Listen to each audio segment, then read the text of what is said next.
Welcome to Barts Gaming Corner.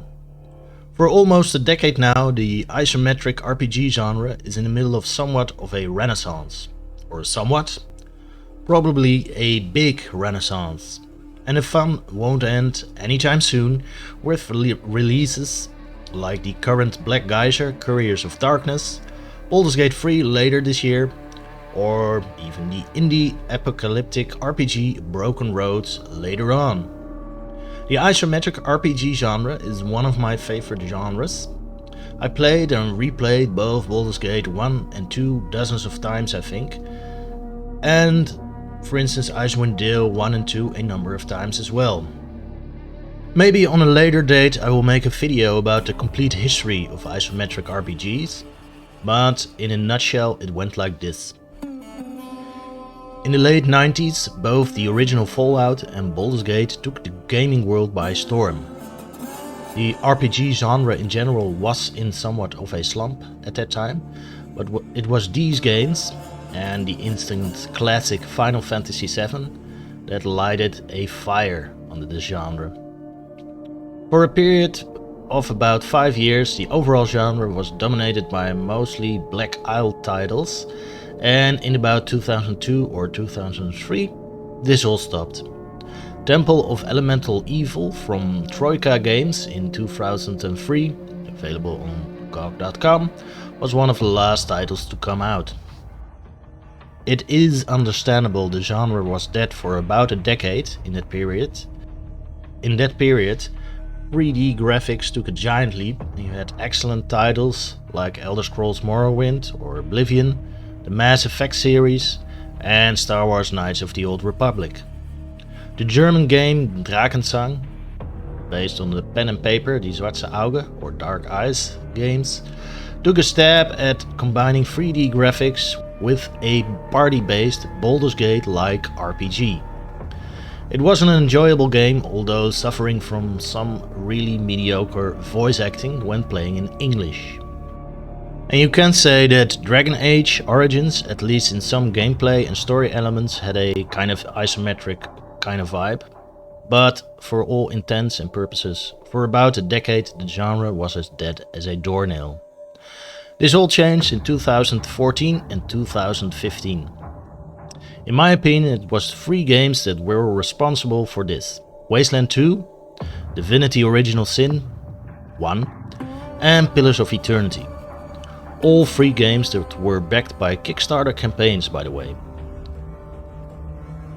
So in this first video in a series of 3, where I will be taking a look at these games in order. And the first is Wasteland 2. But first, if you like this type of content, hit the like and subscribe button. You would really help my channel out. On with the video. Wasteland and Brian Fargo. The first and original Wasteland was released in 1988. Developed by the now defunct Interplay on the direction of Brian Fargo and published by Electronic Arts, which had a far better reputation at that time. Brian Fargo is a well-known name amongst game developers, being responsible for not only the Wasteland series, but the original Fallout games as well. And a pretty amazing list of other games also, starting in the early 80s up until now. Wasteland was set in a apocalyptic Arizona of 2087, 100 years after World War III, where you play with a party of rangers trying to bring law and order back in a tough world.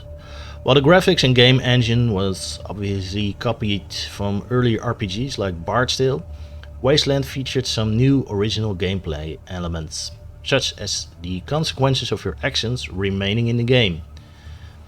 I took a stab at the game in the 90s myself, having bought it on a compilation CD-ROM with some of Interplay's best games of the past decade, but I never took a liking to it. A remastered version is available since 2020 and is included when you buy Wasteland 3, but in my opinion only hardcore gamers would probably enjoy it. The game world and setting itself, however, was interesting enough for Brian to develop Wasteland 2 about 10 years ago, now using his own studio in exile entertainment. Wasteland 2. In Exile Entertainment has been around since 2002, started by Brian Fargo with some of his former Interplay colleagues. The studio had created a couple of successful games for other companies, like Bethesda, but wanted to develop a good, well-earning game themselves, using crowdfunding to pay for the process. Crowdfunding was somewhat new at the time, but already had been at the basis of a number of successful games. $1 million was the target needed for developing Wasteland 2, and this amount was reached in just a couple of days. All in all, the total amount was almost $3 million, more than enough for Fargo and his team to create an indie game of high quality. Wasteland 2 is set 15 years after the events of the first game. Again, you start with a group of fresh ranger recruits trying to restore order to a dangerous world. Your first mission is to repair a radio tower and at the same time find out what or who killed an experienced ranger called Ace.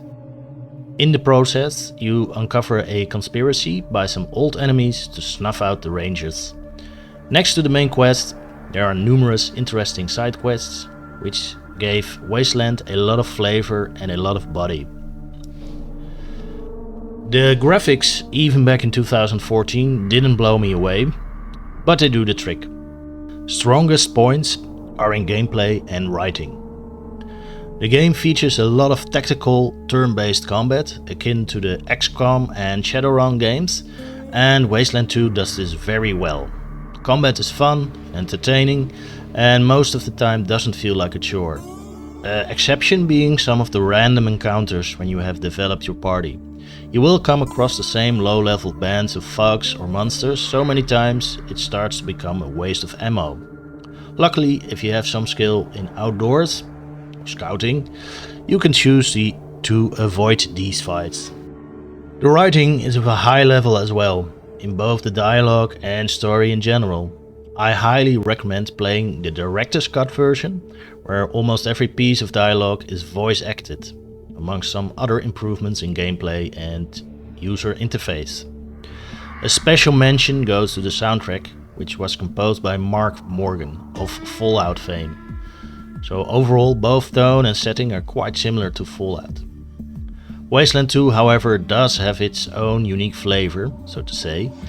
In some aspects, the game feels somewhat more realistic and believable than Fallout, while still retaining a good sense of humor. Overall, Wasteland 2 offers a good, fun and entertaining RPG. While I personally think Wasteland 3 is a superior game, it very much improved on the gameplay elements and graphic elements of Wasteland 2, its predecessor nonetheless has offered me many hours of apocalyptic adventures. Wasteland 2, the first isometric RPG Renaissance.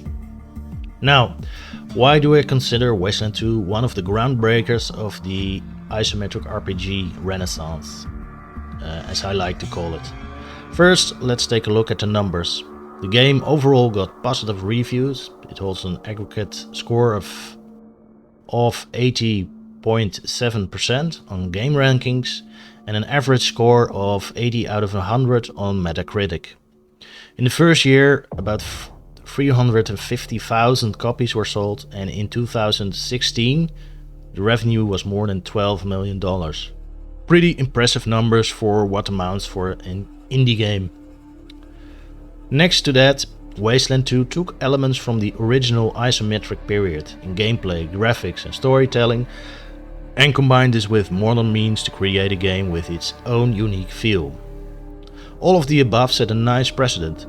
It was now possible to develop a game using old-fashioned gameplay elements and quality storytelling, and in the process having success in targeting both an old audience, namely me, and a new audience. It also showed how to use crowdfunding campaigns successfully, which was also the case with two other games I will describe, Pillars of Eternity and Divinity Original Sin, which will be the topic of my next video.